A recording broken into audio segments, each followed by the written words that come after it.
श्रीमान रविंद्र यति जी, किशनलाल सूर्यवंशी जी, हमारे युवा नेता और प्रदेश भाजपा के मंत्री श्रीमान राहुल कोठारी जी, डीआरएम कटारिया जी, अन्य रेलवे के सभी अधिकारीगण, इस अवसर पर आप सब आगंतुक माता बहनों, पत्रकार साथियों, मित्रों, बदलते दौर में क्या क्या कितने कम समय में बदलता है।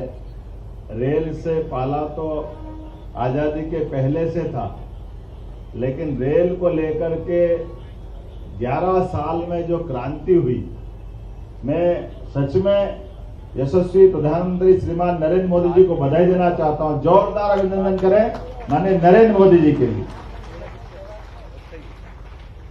रेल के मामले में एक तरह से जबरदस्त बदलाव आया है, और बदलाव भी किस प्रकार का आया है। रेल का समय पे आने का तो मामला जो आया वो तो हम समझ ही सकते हैं, लेकिन रेल में रेल के डब्बे, रेल के डब्बों के रंग, रेलवे स्टेशनों की हालत, हमारे सभी प्रकार के सुख सुविधाओं के साथ दुनिया के अंदर अच्छी से अच्छी रेल जहां चलती है, उससे कंपटीशन करते हुए एक तरह से हमारे यहाँ भी वो सब कुछ आ रहा है जिसकी कल्पना करना मुश्किल जाता था। कभी कोई सोच सकता कि मेट्रो ट्रेन हमारा इंदौर में चालू हो गई, भोपाल में भी अक्टूबर तक मैं निमंत्रण दे के आया हूँ। जोरदार अभिनंदन करें, भोपाल में भी ये सौगात बहुत जल्दी मिलने वाली है। और केवल मेट्रो नहीं, वंदे भारत के डब्बे, उनकी व्यवस्था और मेड इन इंडिया। सबसे अच्छी बात यह कि हाँ, हमारे अपने देश के अंदर निर्मित और हाई स्पीड रेल। अब तो आने वाले समय में जैसा कि बुलेट ट्रेन की बात है, मुंबई और अहमदाबाद के बीच जिस गति से काम चल रहा है, वो दिन दूर नहीं है जब हमारे बीच ये भी एक नई ट्रेन, जो बुलेट ट्रेन 300 किलोमीटर से ऊपर रफ्तार से भारत में चलती दिखाई देगी।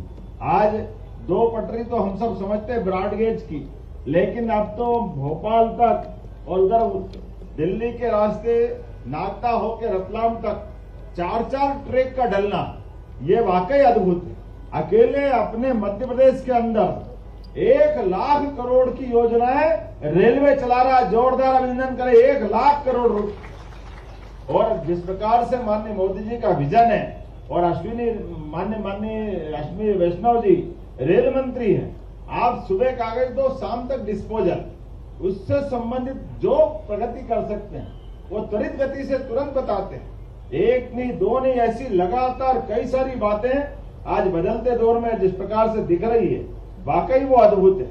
और एक बड़ी बात, हमारी भी सरकार ने माननीय प्रधानमंत्री जी के आशीर्वाद से इसी भोपाल में रायसेन जिले के उमरिया गांव में 2 महीने के अंदर यहां रेल के डब्बे बनाने का बड़ा कारखाने का भी भूमि पूजन होने वाला है।